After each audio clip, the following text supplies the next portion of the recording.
Episode 4। पहली नजर का जुनून, तड़प और आरजू। वंश ने रेहान को जब रित के बारे में बताया तो वंश की बात सुन रेहान एकदम चौंक गया, क्योंकि उसे उम्मीद नहीं थी कि उसके न मौजूदगी में ये सब होगा। वो कड़क लहजे में बोला, क्या और क्यों, मुझे क्या हुआ है जो मेरे लिए केयर टेकर। वंश थोड़ा मजाकिया लहजे में बोला, पता नहीं भाई, अब आप अपनी केयर टेकर के मजे लीजिए, हम बेचारे तो चले। इतना बोल वंश रेहान की कमर एक ही मात्रा से चला गया।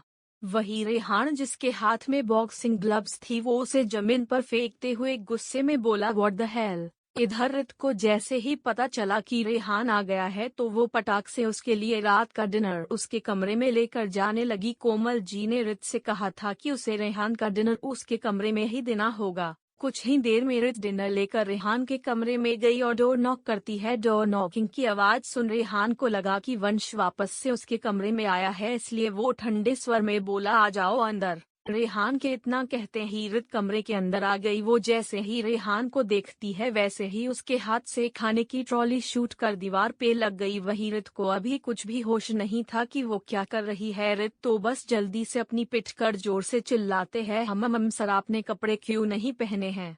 रेहान जो अभी सिर्फ लोअर में था, वो रित मतलब किसी लड़की की आवाज सुन थोड़ा चौंक गया, क्योंकि आज से पहले रेहान के कमरे में किसी लड़की के आने की हिम्मत नहीं हुई, क्योंकि रेहान था ही इतना खतरनाक।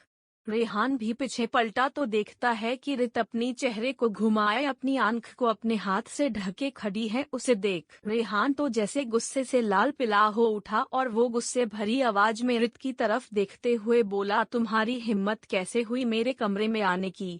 रित जिसने अभी तक अपना चेहरा घुमाया था, वो अब हिम्मत करके पलटी और नजरें झुकाए रेहान के सामने खड़ी हो गई। रेहान ने अभी तक रित का चेहरा अच्छे से नहीं देखा था। रेहान डेविल आवाज में बोला, सुनाई नहीं दिया तुम्हें, तुम कैसे मेरे कमरे में आई हो, तुम्हें पता नहीं मेरे कमरे में लड़कियों का आना मना है।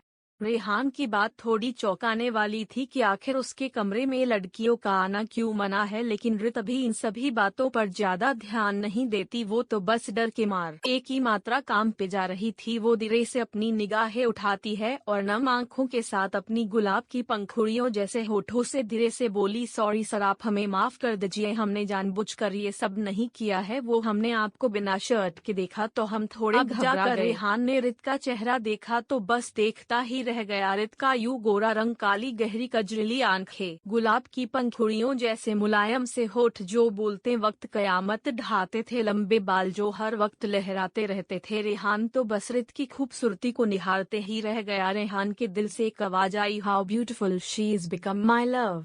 ये रेहान के दिल की आवाज थी जिसे शायद ढंग से रेहान भी नहीं सुन पाया, वो भी सिर्फ रित को निहारने के चक्कर में। वही रित जो नजरें झुकाए खड़ी थी, वो जल्दी से फर्श पर गिरे खाने को सा करने लगी। कुछ ही देर में रित वहां से चली गई। रेहान अभी भी बस जाती हुई रित को ही घूरे जा रहा था।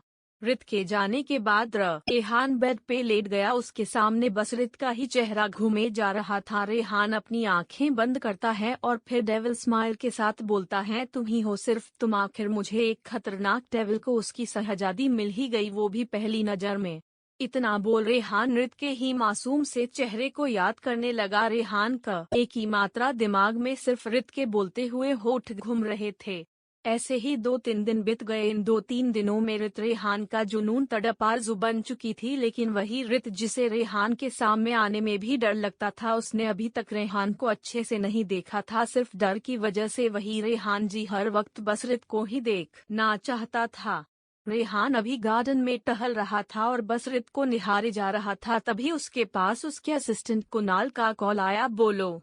कुणाल रेहान को कुछ जानकारी देते हुए बोला, बॉस, रित मैम के भाई यहीं मुंबई के ही हॉस्टल में पढ़ते हैं, वो अभी सिर्फ 10 साल का है। ये सुनते ही रेहान के चेहरे पर एक डेविल सी स्माइल तैर उठी और वो कॉल कट करके खुद से डेविल तरीके से बोला, अब देखता हूँ तुम इस डेविल मेरे करीब कैसे नहीं आओगी। रित का एक छोटा भाई कुणाल है जो अभी सिर्फ 10 साल का है। कुणाल मुंबई के ही हॉस्टल में पढ़ता है। हालांकि रित में अपनी पढ़ाई बीच में ही छोड़ दी थी, लेकिन रित चाहती थी कि उसका भाई कुछ बने और अपना एक अच्छा नाम बनाए, इसलिए उमाकांत जी जब जिंदा थे तब रित उमाकांत से जिद करके कुणाल को एक अच्छे हॉस्टल में एडमिशन करा देती है। रित का रेहान की केयर टेकर बनने का एक मुख्य कारण कुणाल की पढ़ाई भी थी। अगर रित कुछ कमाती नहीं तो वो अपने भाई को कैसे पढ़ा सकती, लेकिन शायद